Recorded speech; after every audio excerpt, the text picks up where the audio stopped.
Welcome to Characters Drive Stories, presented by the Blue Whiskey Independent Film Festival and sponsored by our friends at Noise Floor Sound Solutions. My name is Jonathan C. Leggett, and tonight we're celebrating a film that was presented at our inaugural festival in 2010. But first, let's answer the question, what is Characters Drive Stories? This has been the slogan of the Blue Whiskey Independent Film Festival since its inception, and the primary criteria provided to festival programmers and judges each season. We don't seek out films with big names attached or large budgets. We're looking to showcase the best stories, and we have found that those stories to be the ones that are driven by its characters, regardless of whether it costs $200 or $2 million.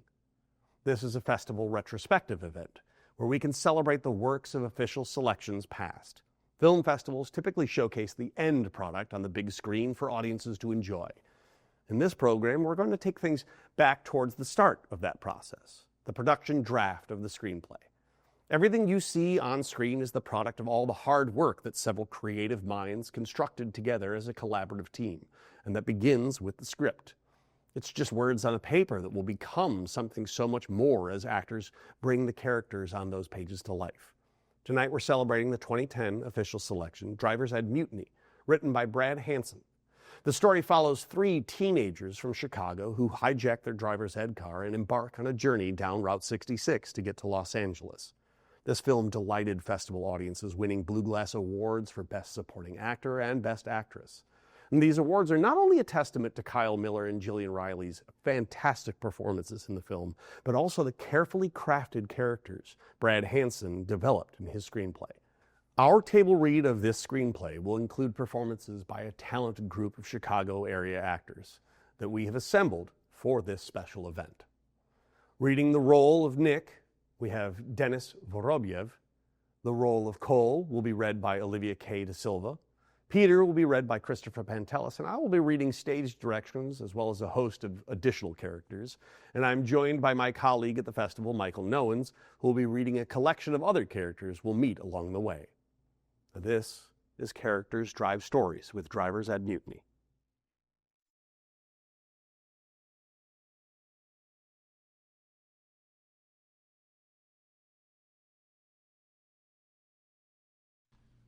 Driver's Ed Mutiny by Brad Hansen. Exterior, open road, Chicago suburb, morning. Empty road zipping by a beautiful summer day. A silver 1988 Volvo station wagon drives into frame, revealing student driver stickers attached to the boxy flanks. A sign with the same text stands proudly atop the roof. The car is clean looking for its age, but it's easily the squarest and dodgiest looking vehicle on the road. Interior car, Volvo. Open road, Chicago suburbs, morning. Inside, there are three driver's ed students and their instructor. Nick Riley, 16, our main guy, is at the wheel. Nick is the James Dean type, a rebel without a cause, and he looks the part. He wears rumpled clothes, worn-out jeans, and a band t-shirt covered by a thin, dark jacket. It's possible he could look respectable if he combed his unkempt hair and straightened up a bit. But why the hell would he want to do that? Behind him sits Cole Owen, 16. Cole, short for Colleen, is a cute but restless girl whose pleasant shell can't completely mask a quiet sadness underneath. Despite this, her clothing would look at home in the Yonkers advertisements. She takes care of herself, and it shows. She's holding a worn journal, pensively tapping her pencil against it. Sitting next to Cole in the back seat is Peter Gray, also 16. This kid could have come straight from 1960. Neatly combed hair, glasses, prim and proper slacks, and a collared shirt. He looks like the sort who'd bring an apple for the teacher in class. He's the tidy but closeted type who never ventures out of his safe little world. And if he does, he is never without his trusty old photography camera, which really is from 1960. It's strapped around his neck at all times, and right now he's snapping pictures out of the Volvo's expansive windows. Lording over the vehicle in the front passenger seat is the instructor, Mr. Jackson. He's the kind of guy who wears a tie to everything and is probably the last person on earth who would enjoy being around teenagers all day.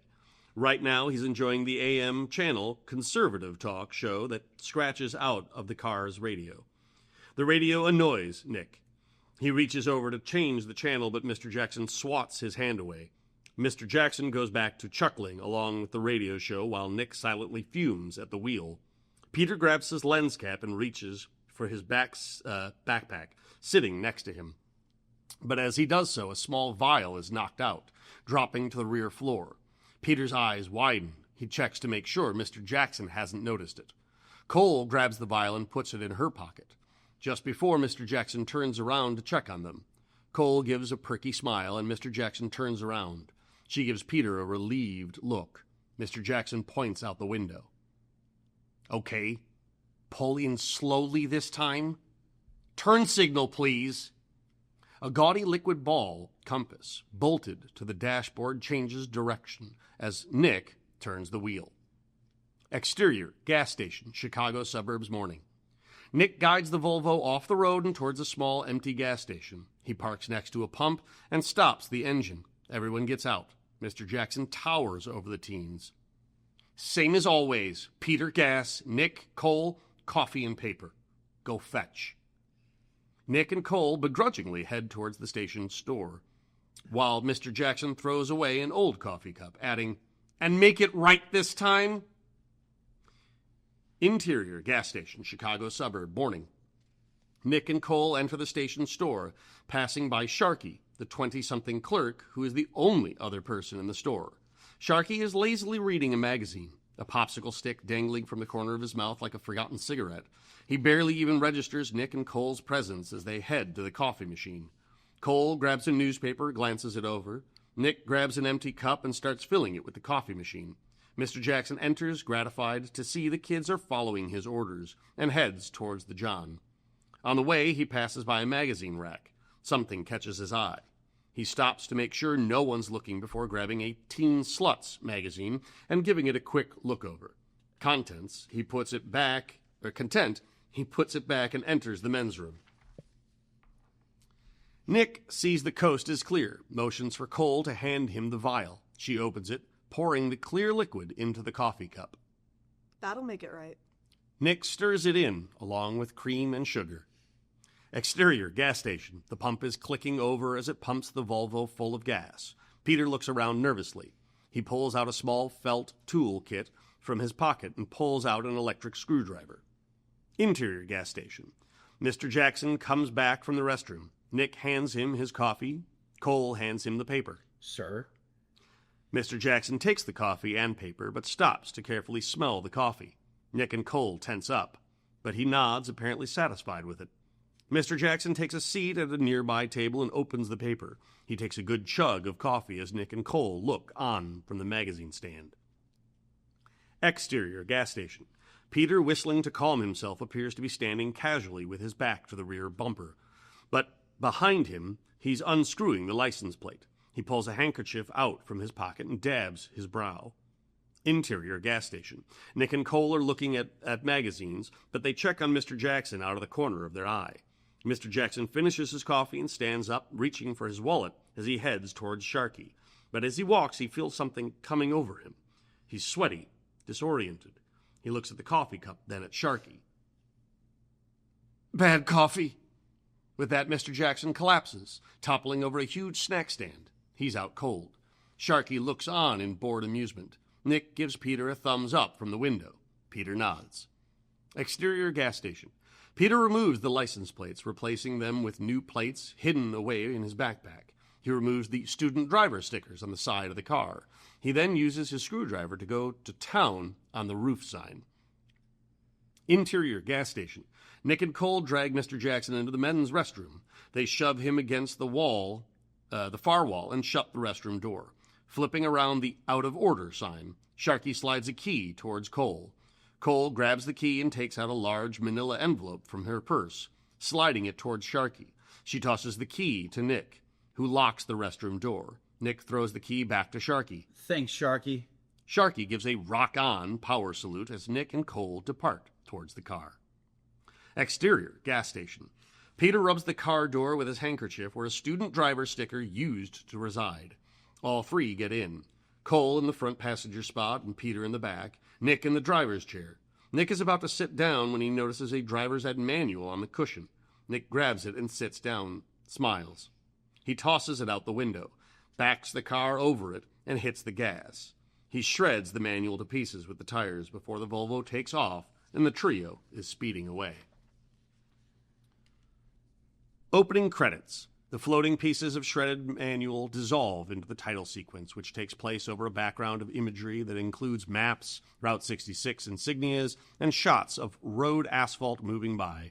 Over the images, pieces of shredded manual float by with the credits printed on the pages. Interior, nondescript room, day. We can't see anything about this room other than the fact that it's dark and has a single chair. Nick, wearing nicer clothes than when he was last saw him, sits down. He looks at someone hidden just off camera. I know. It got a little out of hand. You probably want an explanation. I guess it's only fair. Okay.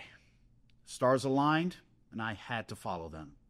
Interior, high school auditorium, morning. Begin flashback.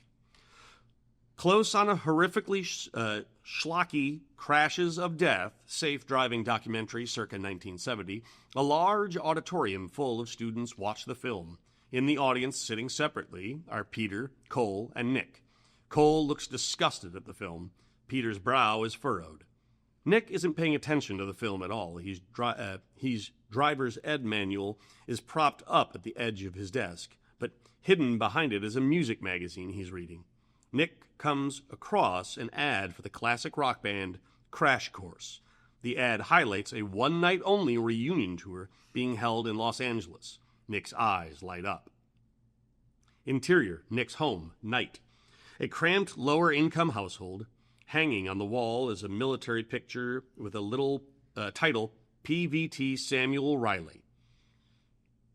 It's a recent photo, and the handsome young soldier in the picture smiles proudly. Lying on a mantel below the photo is a folded flag enclosed in a glass casing. Nearby, Nick's father, Mr. Riley, has just come home from work. He pulls off his auto mechanic's uniform and washes his hands. If Nick is James Dean, then his father is John Wayne. Nick's mother, Mrs. Riley, sits quietly at the table, wine glass in hand. Nick holds a glass of water, is in the middle of an argument with his father. But it's the last time they'll ever play together. It's all the way in California. Your mother and I can't take you. You guys, no, I was going to go by myself. That's completely out of the question. No way. Dad, trust me. I need to do this. Mrs. Riley is about to speak up and say something, but her husband shushes her before she can start. She goes back to staring at her wine glass. Trust you? After what you did last month? It's hopeless, and Nick knows it. You let Sammy go all over the country when he was my age. The mere mention of this name turns his father's eyes cold. You're not going. End of discussion. Father and son glare at each other for a moment. Nick's anger boils silently inside him, and he contemplates throwing his glass onto the ground before he sets it down next to his mother. She can't help him, and avoids Nick's eyes. Nick turns away and heads to his room. Interior, Nick's room, night. Nick slams the door behind him, cursing underneath his breath. As he fumes, he pulls away. We pull away from him and make a 360-degree pan around his room. Clutter, clothes, and trash is everywhere. Empty soda cans fill every crevice. A cobbled-together stereo system and car model lying near his desk, along with a ratty paper route bag. A forgotten guitar lies in a corner of the room. There are posters of James Dean and Steve McQueen. We end the pan with Nick looking forlornly at the Crash Course poster. Interior, Peter's room, night. Peter's slamming the door behind him. In the background, we can hear Peter's parents yelling indistinctly at each other. Peter covers his ears. Again, we pan away, and around the room, Peter appears to be a more medium-income household. Like Peter himself, the room is ridiculously neat. Everything is in perfect order. A photo of Peter and his grandfather sits on a desk. A full bookshelf groans with books of all sorts, many on space adventures. A map of the solar system is spread across his wall. Spaceships models hang from the ceiling. Classical music starts playing from somewhere in the room. A telescope peeks through a windowsill. A walk-in closet door is half ajar, revealing the photography darkroom inside. We end the pan on Peter standing by an old hiccuping record player. He pulls out a small battery-powered soldering iron from a small felt tool pouch lying on his desk. He opens the front of the record player, using the soldering tool to tinker with a few pieces. The music plays again, half drowning out the yelling that's going on outside. He turns up the music as loud as possible, but it isn't loud enough. He grabs his camera, unloads the film, and goes into his darkroom closet, shutting the door behind him. Interior, Cole's room, night. The same shot, this time with Cole. She closes the door behind her as her cell phone rings. She answers it. Lauren, how are you? She falls silent, listening to what the voice on the other end has to say. She locks the door, and we once again pan completely around the room. Cole's family is well off. Her room is spacious and filled with nice things like a brand new laptop and a widescreen TV. Stuffed animals cover her bed. Posters for Audrey Hepburn and Truman Capote are framed on her wall. Running shoes lie next to running trophies and track meet medals.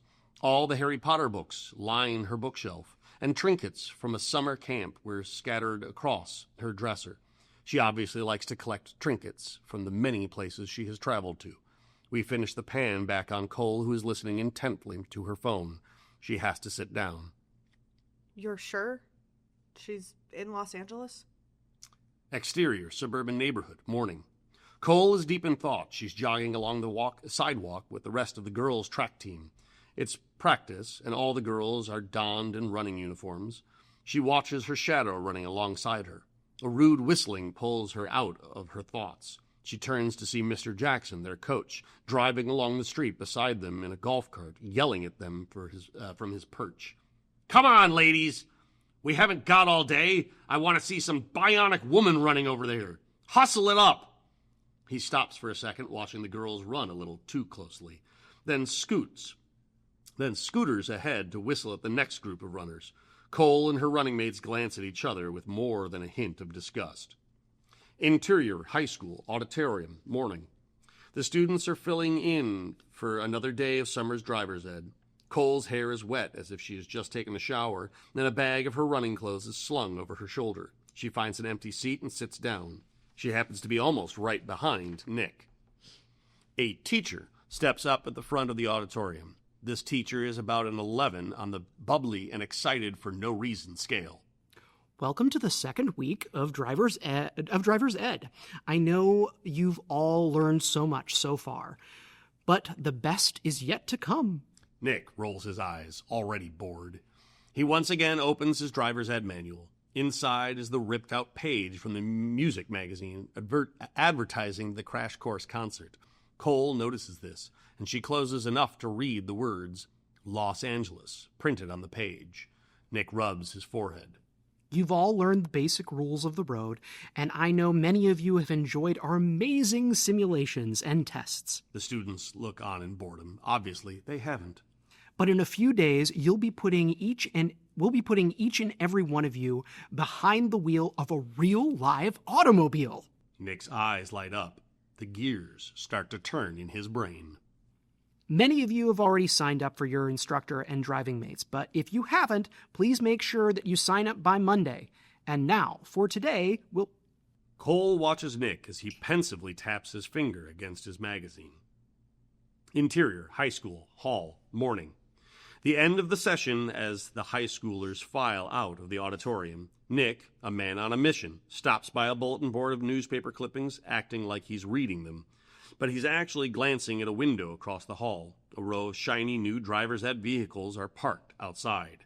Cole watches him, noticing the driver's ed manual that he's holding, and makes her move.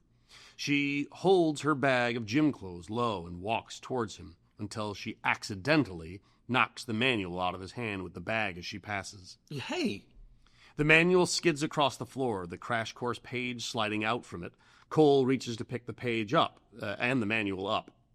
I'm really sorry. Forget it. She hands the manual to Nick, but pauses to look at the crash course page. Pardon me for asking, but are you going to this? To L.A.? Nick looks at her for the first time. She's trying her best to look cute, twiddling her hair, cocking her heel, etc., and it's working on him. Want to know a secret? Sure. As soon as they get us behind the wheel, I'm stealing the driver's ed car and going myself. You're serious? Nick nods mischievously. Why not just take it now? Steal the keys and go. Seems like that would be easier than having to worry about an instructor. Can't. They keep the keys in the coded box in the main office. No way of getting in there. Well, you look like the kind of guy who could break in and hotwire a car. What's stopping you?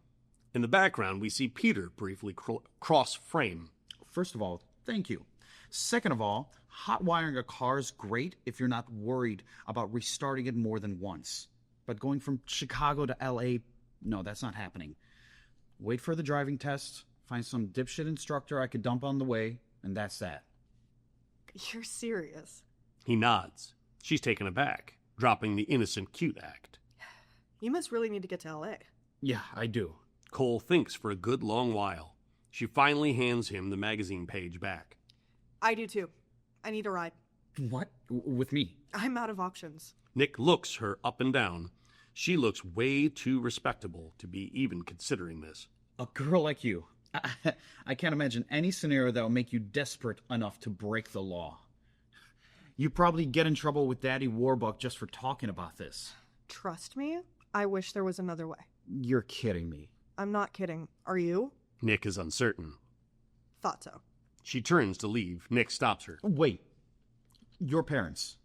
They forced you into this decision, right? You're going against them for this? Yes, I am. You? Wouldn't have it any other way. You know, I could use a navigator. Small smiles are exchanged between the two. The moment is broken when they both sense someone near them. In a gag that will be repeated throughout the movie, we cut to a wider shot to reveal Peter standing quietly right beside them. He's been listening the whole time. He's looking at the magazine page in Nick's hand. I need to go too. To LA. How long have you been standing there? Long enough. Am I in? Nick grabs Peter by the collar and shoves him against a locker, holding him back. Peter drops the notebook and pens that he was carrying. You listened on the wrong conversation, kid. Do you know this guy? No, I don't even know you. Well, I'm not going to tell on you. I just happened to pass and overheard. I'm sorry, but I need to go too. What is this? You blackmailing us now, you son of a bitch? Hey, let him go. You think you're the only one with problems? I need to be on that car too, please. Hey, let him go. Cole tugs on Nick's shoulder, points down the hall. The enthusiastic teacher is heading their way, though he hasn't noticed them yet. Nick lets go of Peter. The three kids try to act natural as the teacher strolls past. Cole gives a tiny wave. The enthusiastic teacher gives a big, stupid wave back, accompanied by a silly grin. Nick rolls his eyes, and they pass. Peter straightens his shirt. Throwing around the geeky kid around the high school hallway? That's real original. A small look of guilt flashes across Nick's face. He looks at Cole, who's staring at him with accusing eyes, arms crossed. Nick gives her an "oh please" look, but bends down to pick up his notebook and pens. Why the hell not? You're in. Oh, thank you. I won't let you down, I promise. Just be quiet so we can go get ourselves a car. Nick motions towards the car sign-up sheets hanging on the bulletin board. They survey the pages. Well, which one? Cole points towards an empty sign-up sheet with the heading Mr. Jackson. This guy's our summer track coach. Oh, he teaches economics during the school year, right? I think I'm having him this school year starts again. Then you're in for a treat. You wanted a dipshit instructor? You're not going to find a bigger one. Trust me. Looks like a winner. Go ahead. Peter signs his name, Peter Gray. He hands his pen to Nick, who scribbles down his name, Nick Riley, and then Cole, who cursives out Cole Owen. Nick looks at the names, smiles. Nick, Peter, nice to meet you. Exterior high school parking lot, morning. Nick, Cole, and Peter wait by the high school for their first day of driving. They hear the sound of an overtaxed engine nearing their way. Finally, the old brick-shaped Volvo wagon puts into view across the parking lot, decked out in full driver's ed regalia. What the? You're kidding me. I feel That old thing is our car? feel like Luke Skywalker when he first lays eyes on the Millennium Falcon. Nick rolls his eyes at Peter's remark, but he, too, can't help but be disappointed with their ride. The Volvo pulls up to the teens, and Mr. Jackson steps out. He straightens his tie band and glances down at his clipboard. Peter, Nick, and Cole. The kids all nod. They're present. Mr. Jackson nods towards Cole. Miss Owen, good to see you. Hope your driving's better than your long-distance legs. Dipshit. Dipshit. All right, kids. Here's the drill. Every day we'll meet here at this exact time. We drive down a little gas station 30 miles away where I get my coffee replenished and my paper read. Then we turn around and come back in time for my stock reports. You will do everything I say or I will flunk you. And if you do anything stupid behind the wheel, you will die. Any questions? Nick smarmily raises his hand. Mr. Jackson tilts his head towards him, annoyed. Yeah, so what's with this POS? How come we don't get a new car like everyone else? A moment as Mr. Jackson sizes up his little twerp.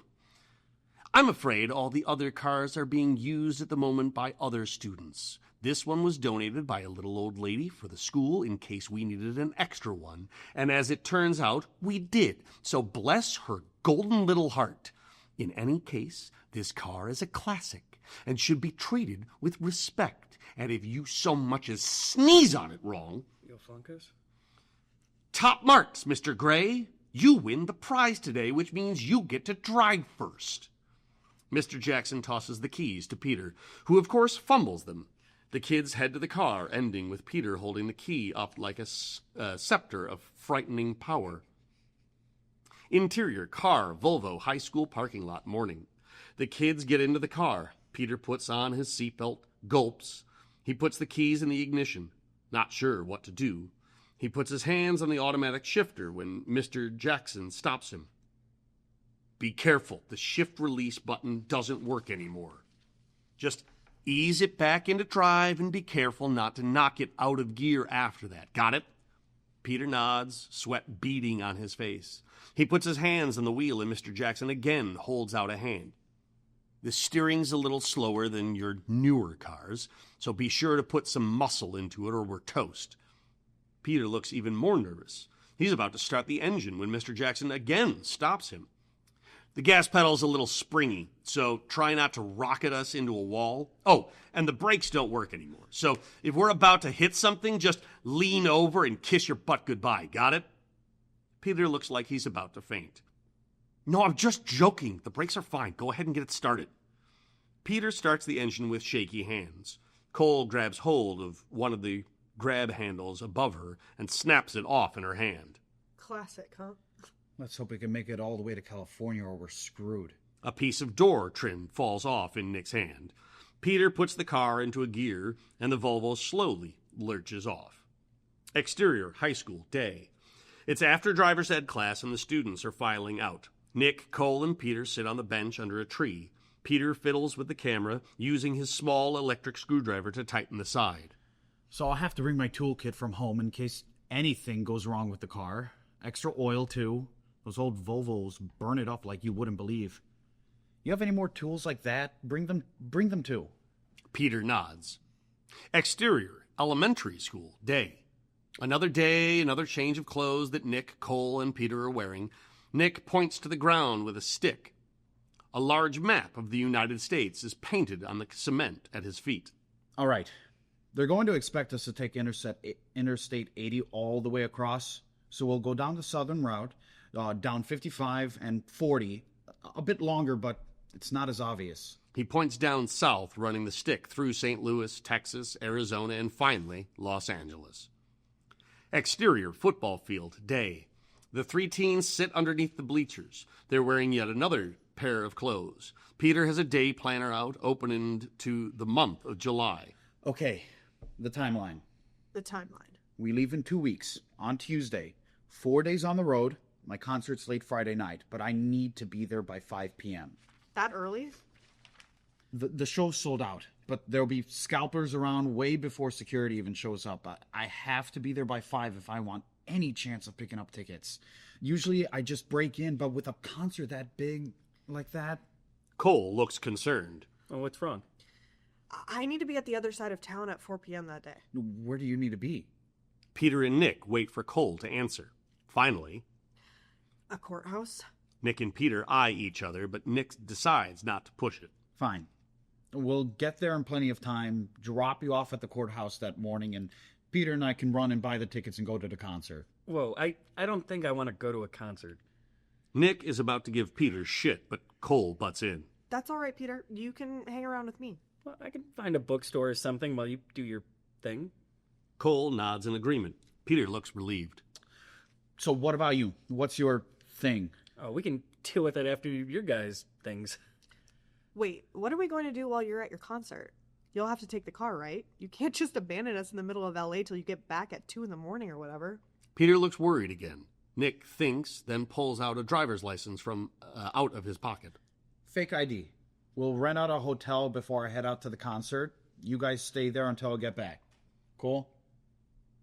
Peter nods, satisfied. He writes neatly in his day planner on the 4 dates. On Tuesday, adding steal car, and on Friday, adding arrive in Los Angeles. He smiles at his handiwork. Nick rolls his eyes. He rips out the sheet of paper, tearing it to pieces, tossing them in a garbage can. Oh, right. Good call. Exterior, ice cream parlor, night.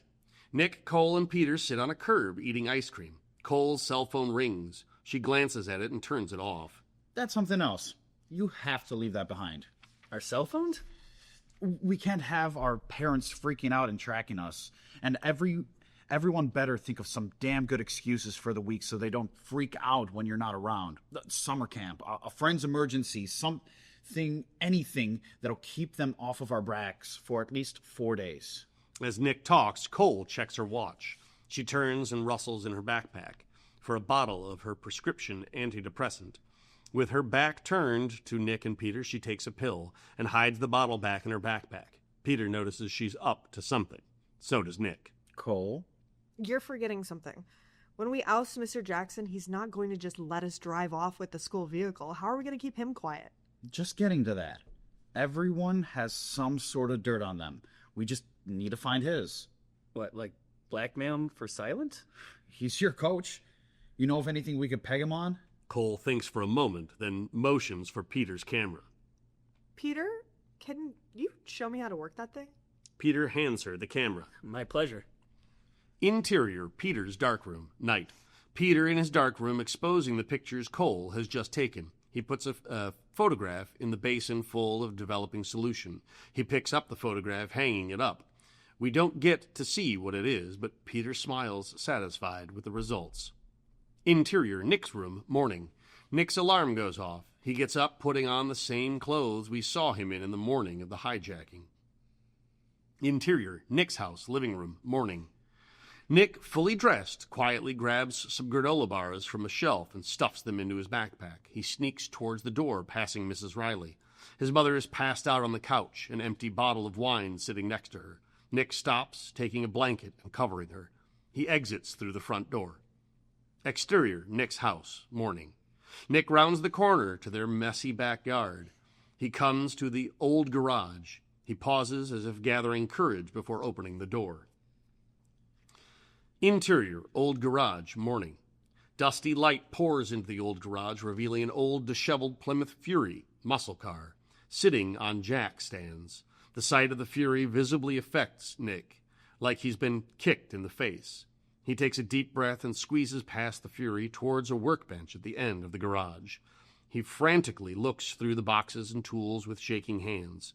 Every second in this place is nerve-wracking. He finds a big box of bottled quarts of oil. He grabs a handful and stuffs them into his bag. Sweat pours off his head as he rummages for the last item he needs. He finally finds it, a dusty plastic toolbox. He dashes back outside the garage and slamming the door behind him. He catches his breath, depositing the toolbox in his stuffed backpack. His composure regained, he heads off to school. Exterior, high school parking lot, morning. Nick arrives to find Cole and Peter once again waiting for Mr. Jackson. Peter hands Nick the manila envelope full of photographs he developed. Our dirt turned out well. Nick looks at the pictures, which we still don't see. He nods in approvement. Good shots here, Cole. Nick raises an eyebrow, nods as he studies the pictures more closely. Cole takes the pictures from out of his hands. Thank you. They hear the Volvo approaching. Cole slips the envelope in her purse. The Volvo, Mr. Jackson at the helm, rounds the corner towards them. The teens give each other last glances. Let's go. Mr. Jackson parks the car, gets out.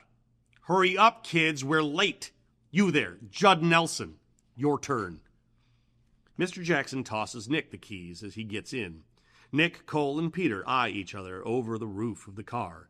It's going to be fun getting this guy. They get in and Nick drives smoothly off. Quick flashes of the opening, stopping at the gas station, poisoning the coffee, Mr. Jackson falling down, tossing Mr. Jackson in the restroom, and the Volvo driving away. Exterior, Volvo, Chicago suburbs, road, day, end of flashback. The former driver's ed Volvo, stripped of its stickers and roof signs, speeds along the open road with the windows down and sunroof open.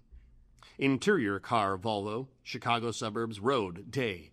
Inside, Nick is at the wheel, Cole beside him and Peter in the back. The wind blows through their hair. They're free for the first time in their lives. Peter, in particular, looks amped, as if this was the first time he has ever done anything remotely dangerous. He can't control his energy, finally letting it out, clapping and yelling happily. Woo! It's infectious. Cole laughs and cheers. Nick can't help but do the same. He drums on the steering wheel in pure joy, pounding it hard. The Volvo lurches dangerously, veering into another lane. Exterior, Volvo, Chicago suburb, road, day. A passing car blares its horn at the Volvo skidding out of the way.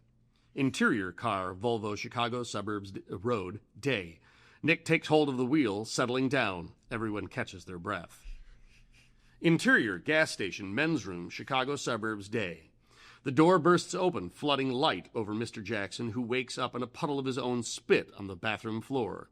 He sees Sharky standing over him, silhouetted in the door like Marlon Brando over a captured Martin Sheen in Apocalypse Now. Sharky silently drops the manila envelope on Mr. Jackson's lap. Mr. Jackson sits up, opens the envelope, and looks at the photos inside. His eyes widen. The black and white pictures are of Mr. Jackson in the girls' locker room, peeking at the girls changing from around the corner. Sharky puts his fingers to his lips. Shh. Mr. Jackson glares back at him, beaten. Exterior, gas station, St. Louis, day. Close on, a socket wrench. Nick is holding it as if it means something. He glances over at the Volvo's passenger side driver's ed brake pedal, and then back at the wrench. His hand starts to tremble. He turns to Cole, who's standing near the back window, squeegeeing it. They've stopped to gas up the Volvo. The pump pings softly on the other side of the car. Peter is nowhere in sight, but the St. Louis Arch stands proudly in the distance. You know how to work one of these? I think so. Every girl should know. You do the honors. Okay. She places her water bottle on top of the car and takes the wrench, giving Nick the squeegee. She lies against the floor, belly up, her feet planted outside the car so she can see the bolt to the passenger side brake pedal. She starts cranking away at it while Nick dries the window off. Is this set for the right way? Yes, righty-tighty, lefty. For the first time, he notices her sprawled out by his feet, totally oblivious to how exposed she is. Lucy. He runs his eyes over her body. She looks good, but he notices the top edge of a piece of folded paper sticking out of her pocket. It's an official document of some kind, and Nick can see the word police printed on it. The thunk and beeping of the gas pump finishes, snaps Nick's out of it. Cole pops her head out to see what's making the noise. What's wrong? Nothing. Keep at it. Peter returns from the gas station store holding new canisters of film for his camera. Nick looks at the gas pump readout, a tad under $60. All right, I'll go pay for this and we can get out of here. $20 each.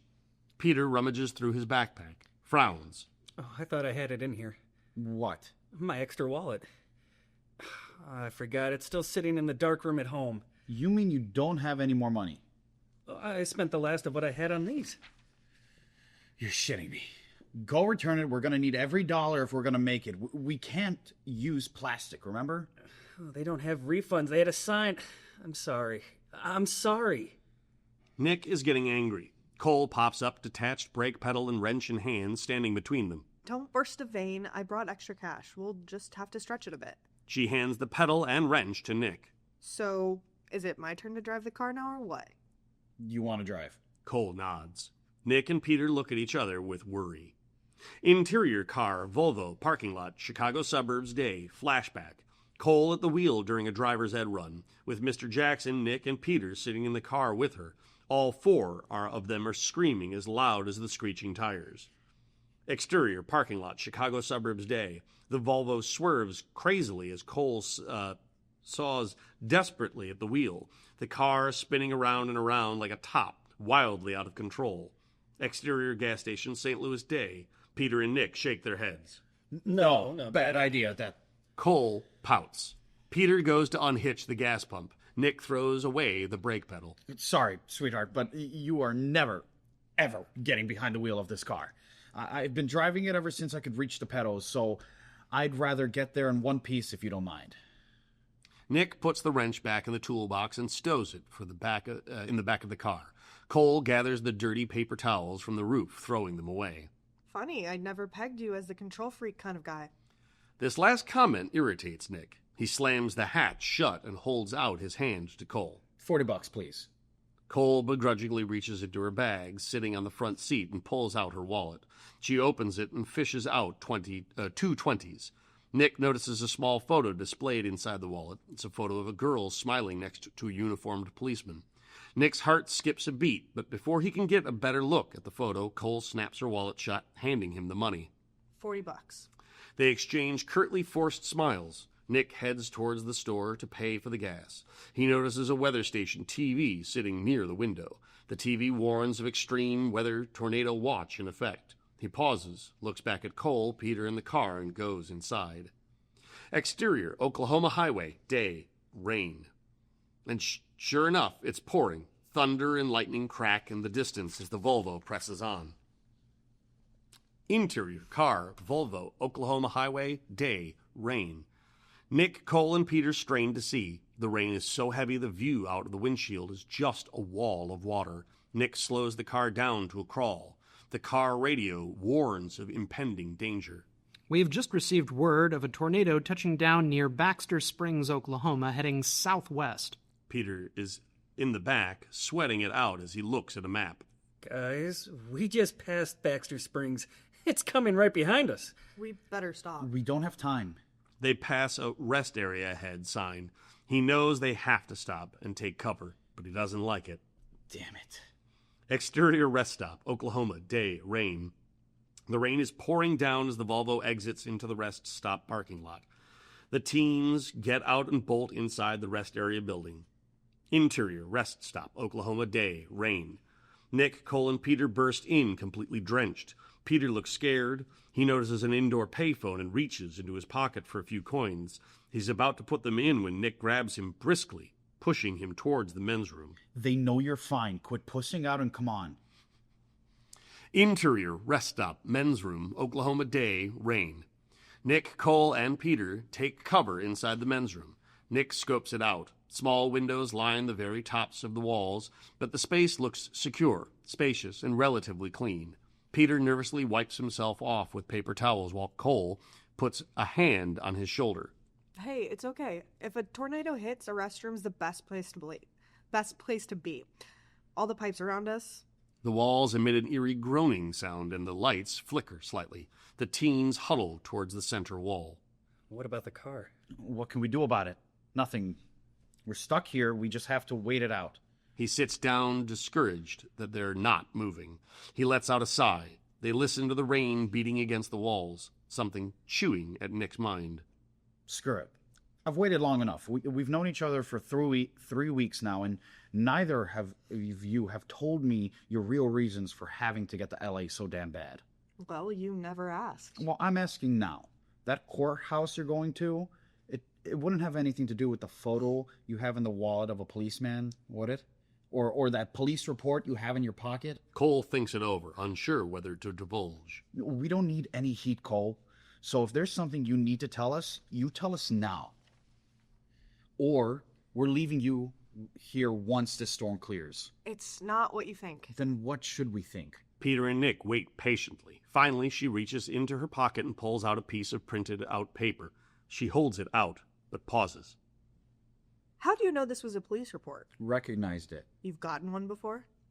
She pulls the paper bag so he can't see. I shoplifted some booze for some older friends of mine When? last month. I'm on a probationary status right now. Just forget about it, okay? Cole looks at him with questioning eyes. Finally, she hands him the police report. He looks it over with Peter. It's mostly text with a small picture of a vehicle. It's for a woman named Cheryl McKinley, age 35.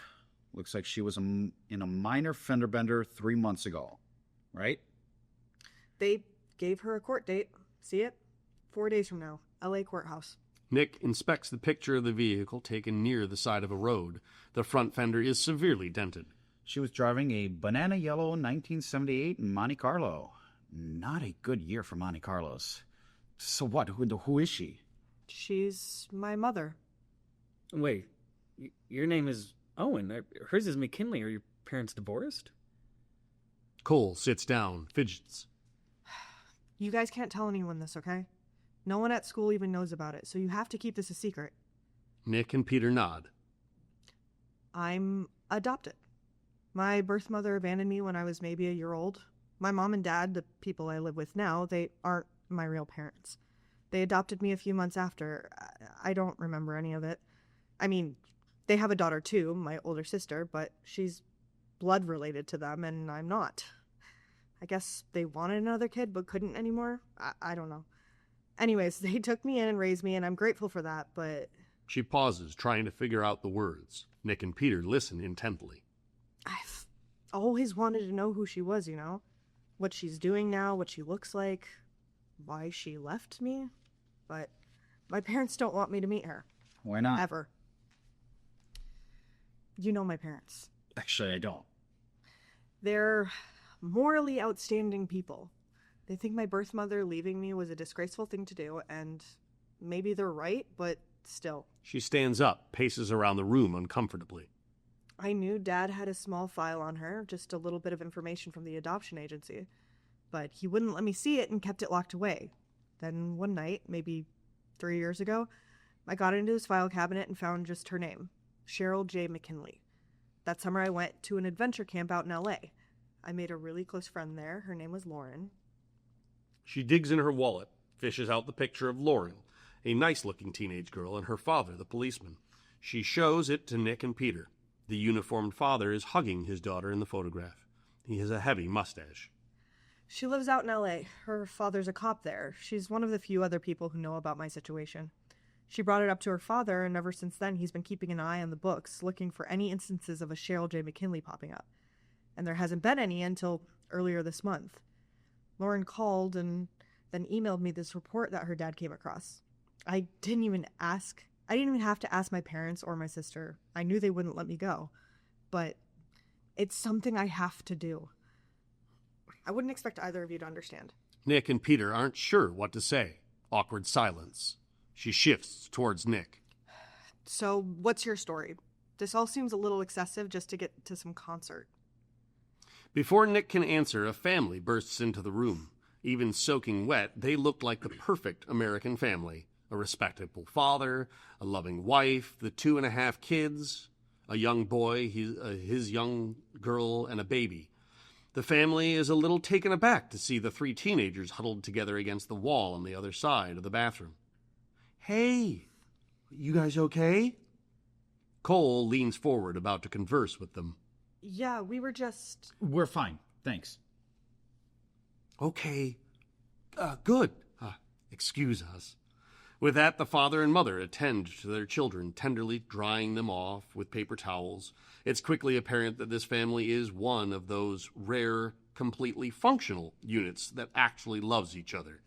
Nick, Cole, and Peter look on, each silently wishing their own private lives were as caring as this one. Cole watches the young girl, The little girl is clinging to 3 stuffed animals. She dries them off one by one with paper towels, kissing each one on the nose. She smiles back at Cole. Cole gives a little pinky wave to the girl, who giggles. The father notices this, guides his daughter out of their sight. Come on. Stop annoying them, sweetie. I don't want to cause a scene, honey. A weird pause between husband and wife. Finally, the wife submits. Our heroes all catch this. They look at each other knowingly. All right, kids, you better get some sleep until the storm blows over. The perfect American children huddle up against their parents. Might as well. The 3 lie back against the wall and shut their eyes. The young sister's eyes once again meet Cole's. The tiny smile from Cole. Their eyes shut together as they fall asleep. Nick catches this, smiles to himself, and finally closes his eyes.